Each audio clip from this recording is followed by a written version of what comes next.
The calendar bled away, each passing day a fleeting reminder of a precarious peace.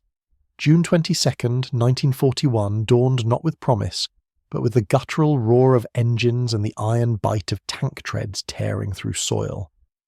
It was an unveiling, a brutal, unforgiving revelation. Operation Unnameable, the execution of a vision long nurtured in shadow and fueled by an insatiable hunger.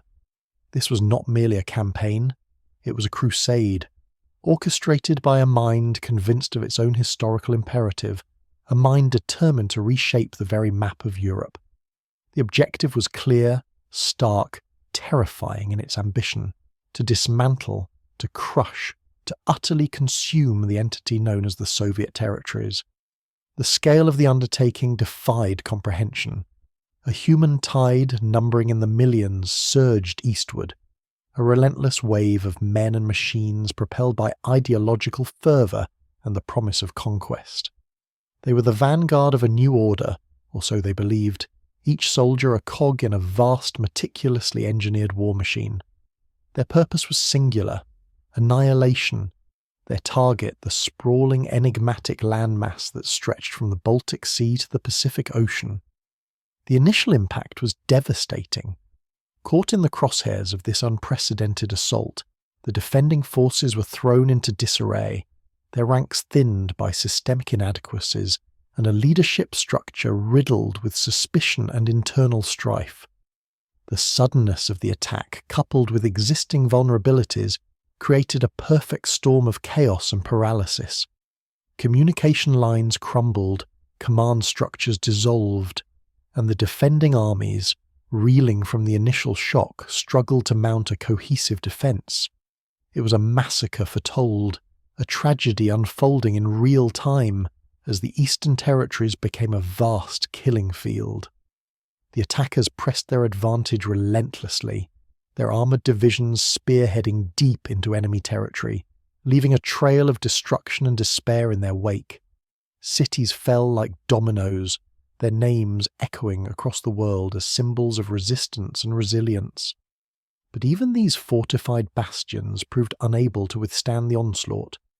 The defending armies, outnumbered and outmanoeuvred, were forced into a series of desperate retreats, each withdrawal a painful concession, each lost city a blow to morale. 3 objectives loomed large on the invaders' strategic map, each a crucial prize in the overall scheme of conquest. The northern city on the Baltic, a symbol of culture and defiance, the heart of the Soviet Union, the nation's political and symbolic centre, and the rich agricultural lands to the south, a vital source of sustenance and resources.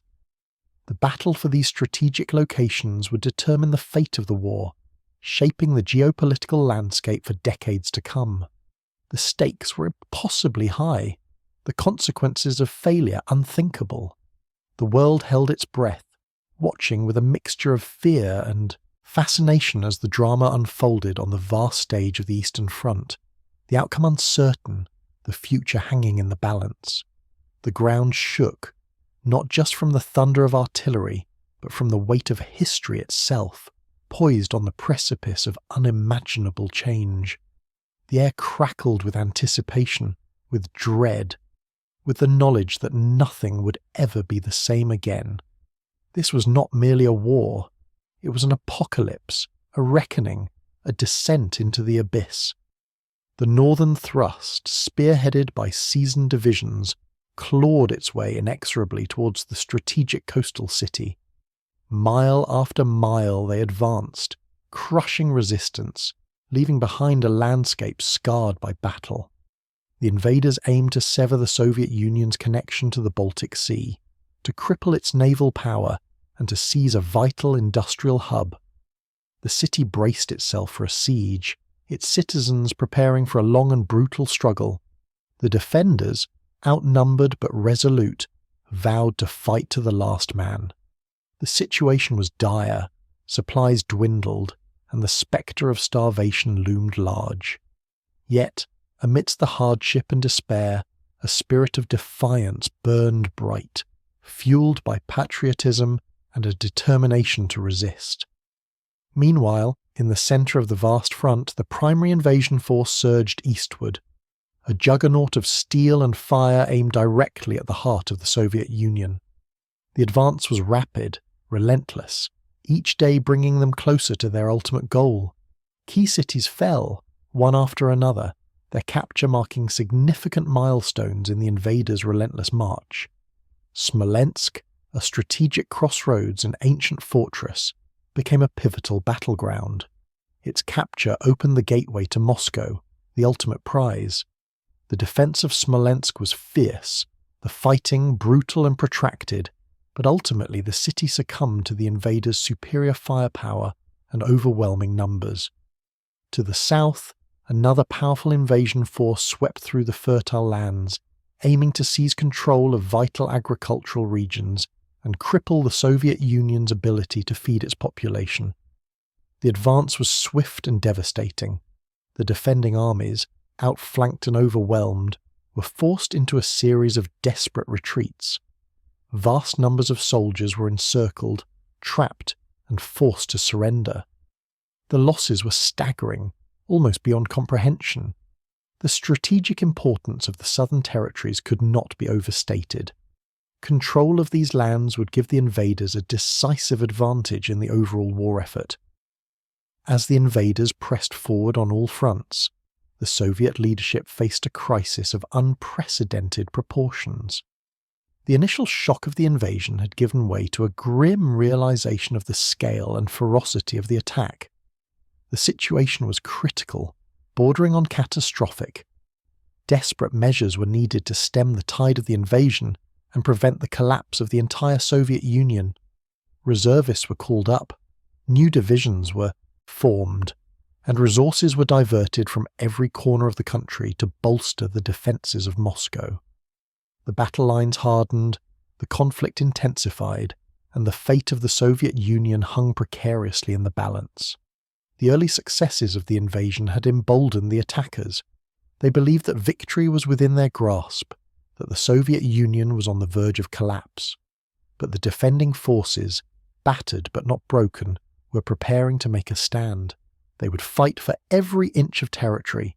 They would defend their homeland with their lives. They would not yield. The stage was set for a titanic clash, a battle that would determine the course of history, a struggle that would test the limits of human endurance and the resilience of the human spirit. The shadows lengthened, the air grew cold, and the world waited with bated breath as the drama unfolded, the outcome uncertain, the stakes impossibly high. The storm clouds gathered, the thunder rumbled, and the earth trembled beneath the weight of impending conflict. The battle had only just begun. With key cities in their grasp and vast swathes of territory under their control, the invaders turned their full attention towards Moscow, the ultimate prize, the heart and soul of the Soviet Union. The assault on Moscow, codenamed Hurricane, was launched with all the force and fury that the attackers could muster. It was a desperate gamble, a high-stakes bet on a swift and decisive victory. The plan was ambitious, to encircle the city, to cut off its supply lines, and to force its surrender. The defence of Moscow was organised along a series of concentric defensive lines, each fortified with trenches, bunkers, and anti-tank obstacles. These lines were manned by a mix of regular army troops, reservists, and civilian volunteers, all determined to defend their city to the death. The fighting was intense, brutal, and unrelenting. The invaders faced fierce resistance at every turn. Each advance was bought at a heavy price. The invaders' armoured divisions spearheading the attack encountered a series of fortified cities along the path to Moscow. These cities, acting as strongpoints, slowed the invaders' advance and inflicted heavy casualties. Each city became a battleground, a symbol of resistance, a testament to the courage and determination of the defending forces. Despite the fierce resistance, the invaders continued to press forward, their superior firepower and overwhelming numbers gradually wearing down the defenders. In a series of daring maneuvers, the invaders managed to outflank several Soviet armies, trapping them in massive encirclements. Hundreds of thousands of Soviet soldiers were captured, a devastating blow to the defending forces. The losses were staggering, almost beyond comprehension. The situation in Moscow grew increasingly desperate. Yet, even in the face of such adversity, the Soviet leadership refused to yield. They rallied the remaining forces, bolstered the defences of the city, and prepared for the final showdown. As the invaders drew closer to Moscow, the city was placed under martial law. The streets were patrolled by soldiers, and civilians were mobilized to dig trenches and build fortifications. The atmosphere was tense, filled with a mixture of fear and determination. The citizens of Moscow knew that their city was on the verge of a cataclysm, but they refused to surrender. They would fight for every street, every building, every inch of territory. They would defend their homes, their families, their way of life. The weather turned against the invaders. Heavy rains transformed the roads into muddy quagmires, slowing their advance and disrupting their supply lines. The mud bogged down vehicles, made it difficult to maneuver, and hampered the delivery of essential supplies. The invaders, accustomed to fighting in open terrain, found themselves struggling to cope with the harsh conditions. Their tanks and trucks became mired in the mud. Their soldiers suffered from exposure and exhaustion. The weather worsened. The rains turned to snow, and the temperature plummeted. The winter arrived early, bringing with it freezing temperatures and biting winds. The invaders, ill-equipped for the harsh conditions, suffered terribly.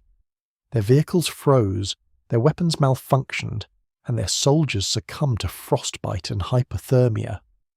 The winter became a powerful ally of the Soviet forces, slowing the invaders' advance and weakening their resolve.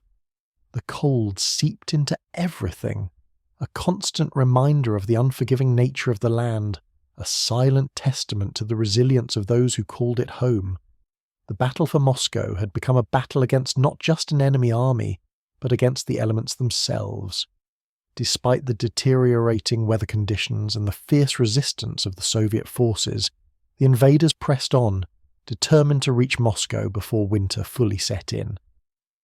They launched a series of desperate attacks, pushing their exhausted troops to the limit. Their tanks and armoured vehicles churned through the mud and snow, inching ever closer to the city.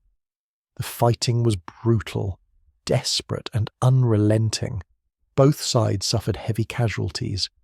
The invaders managed to breach several lines of defence, pushing within sight of Moscow. They reached the outskirts of the city, their advance units probing the Soviet defences. Panic gripped the city. Rumours spread of the invaders' imminent arrival. Some citizens began to flee. But the Soviet leadership remained resolute. They rallied the remaining forces, redeployed reinforcements from Siberia, and prepared for a final, desperate stand. As the invaders closed in on Moscow, a small number of advance units reached the outer limits, the closest they would ever get to their objective. They were tantalizingly close. Some claimed to have seen the spires and domes of the Moscow from their vantage point, but they were isolated, vulnerable, and without support. The main body of the invasion force was still struggling to overcome the Soviet defences and the treacherous weather conditions. The moment they had waited for had arrived. Freshly arrived Siberian divisions, hardened by the cold and well-equipped for winter warfare, launched a powerful counter-offensive, catching the invaders off guard. The counter-offensive was a complete surprise. The invaders, exhausted and demoralised, were unable to withstand the onslaught. The Siberian troops, with their superior training and equipment, pushed the invaders back, retaking lost territory and inflicting heavy casualties. The tide had turned. The momentum had shifted. The invaders, who had once seemed invincible, were now in retreat. The Soviet counteroffensive gained momentum. The invaders were pushed back further and further from Moscow. The victory was a watershed moment in the war. It shattered the myth of the invaders' invincibility.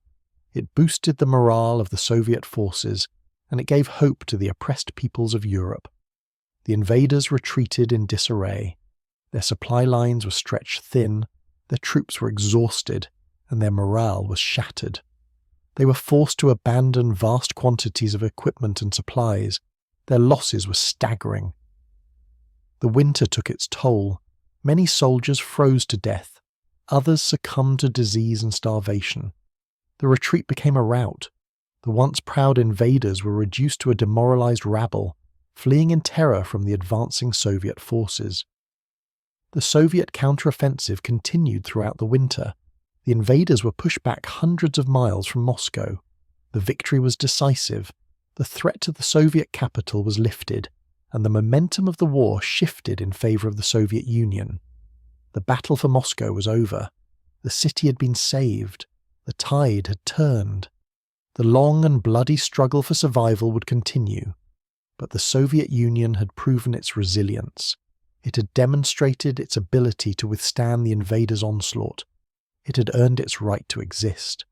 The war was far from over, but a crucial battle had been won, a beacon of hope had been lit, and the world had witnessed the indomitable spirit of a nation determined